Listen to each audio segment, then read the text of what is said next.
حضرت ام المؤمنین حضرت عائشہ صدیقہ عتیقہ رضی اللہ تعالیٰ عنہ آپ ارشاد فرماتی ہیں کہ اللہ کے پیارے محبوب علیہ الصلوۃ والسلام اپنے گھر میں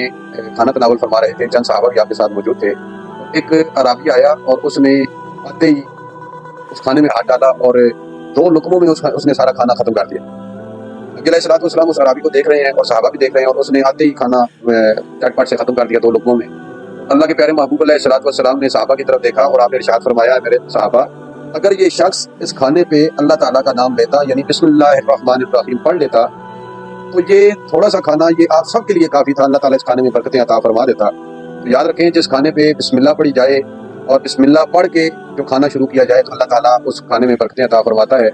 اور ہمیشہ کھانا اپنے منہ کے سامنے سے کھانا چاہیے، کیونکہ جو کھانے کا درمیانی حصہ ہوتا ہے، سینٹرل ایریا جو ہوتا ہے، اللہ تعالیٰ کی رحمتیں اس کھانے کے درمیان والے حصے میں ان کا نزول ہوتا ہے۔ تو اسی لیے حکم ہے کہ اپنے منہ کے آگے سے کھانا کھایا جائے اور درمیان والا جو حصہ ہے اس کو بالکل آخر میں چھیڑا جائے، تاکہ اللہ کی رحمتیں جو ہیں وہ درمیان میں داخل ہوتی رہیں اور وہ کھانے میں شامل ہوتی رہی۔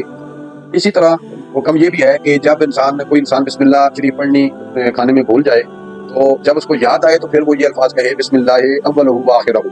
تو اس طریقے سے بھی اللہ تعالیٰ کی برکتیں ہیں۔ بلکہ ایک حدیث مبارکہ میں تو ایسے بھی آتا ہے کہ ایک شخص نے ایسے ہی کیا کہ اس کا کھانا وہ کھا رہا تھا اور اس نے بسم اللہ پڑھنے کو بھول گیا، تو اس نے آخر میں اس کو یاد آیا اور اس کا تھوڑا سا کھانا باقی تھا، تو اس نے نبی علیہ السلام کے سامنے ہی اس نے پڑھا بسم اللہ اولہ وآخرہ۔ تو نبی علیہ السلام نے ارشاد فرمایا کہ جب تک یہ بسم اللہ کے بغیر کھاتا رہا تو شیطان اس کے ساتھ موجود تھا، اور جب اس نے بسم اللہ پڑھ لی تو شیطان کے معدے میں جو کچھ بھی تھا اس نے وہ کیا کر دیا اور اس نے تھوک دیا۔ تو لہٰذا بہتر یہی ہے کہ کھانا کھانے سے پہلے بسم اللہ شریف پڑھی جائے۔ ہاں اگر بھول جائے تو پھر درمیان میں جہاں یاد آئے وہ بسم اللہ اولہ وآخرہ پڑھ لے۔ یہ 2 کام ہیں،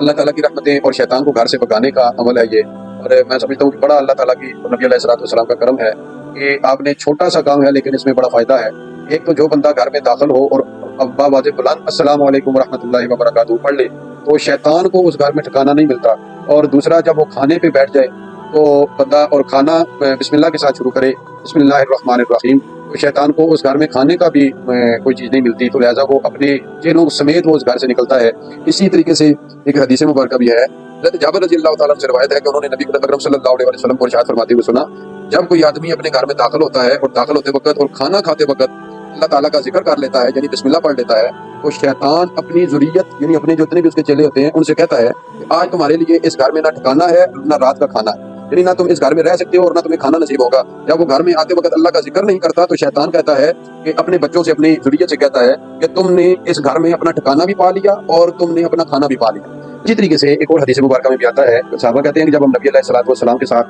کسی کھانے میں شامل ہوتے شریک ہوتے تو جب تک اللہ کے پیارے محبوب علیہ الصلوۃ والسلام ابتدا نہیں فرماتے تھے اس وقت تک ہم کھانا کھانا شروع نہیں کرتے تھے۔ تو آپ فرماتے ہیں کہ ایک جگہ پہ ہم بیٹھے تھے نبی پاک علیہ الصلوۃ والسلام کے ساتھ کھانا کھانے کے لیے، ابھی کھانا شروع نہیں ہوا تھا، ایک اعرابی آیا اور آتے ہی اس نے کھانے میں اپنا ہاتھ ڈالنا چاہا، تو صحابہ کہتے ہیں کہ نبی پاک علیہ الصلوۃ والسلام نے اس کے ہاتھ کو مضبوطی سے پکڑ لیا اور اس کو کھانے میں شامل نہیں ہونے دیا۔ تھوڑی دیر گزری تو ایک لڑکی،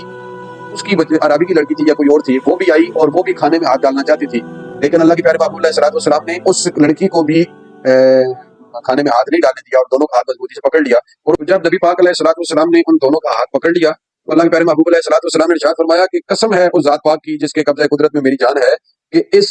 کا ہاتھ یعنی شیطان کا ہاتھ، نبی علیہ السلام نے فرمایا کہ شیطان کا ہاتھ ان دونوں کے ہاتھ کے ساتھ میرے ہاتھ میں ہے، یعنی ان دونوں کا میں نے ہاتھ پکڑا ہے تو میں نے شیطان کا ہاتھ بھی پکڑ لیا ہے۔ تو اس حدیث مبارکہ سے معلوم ہوتا ہے کہ کھانا کھانے سے پہلے بسم اللہ پڑھنی چاہیے، اگر بسم اللہ نہ پڑھی جائے تو اس کھانے میں شیطان شامل ہو جاتا ہے۔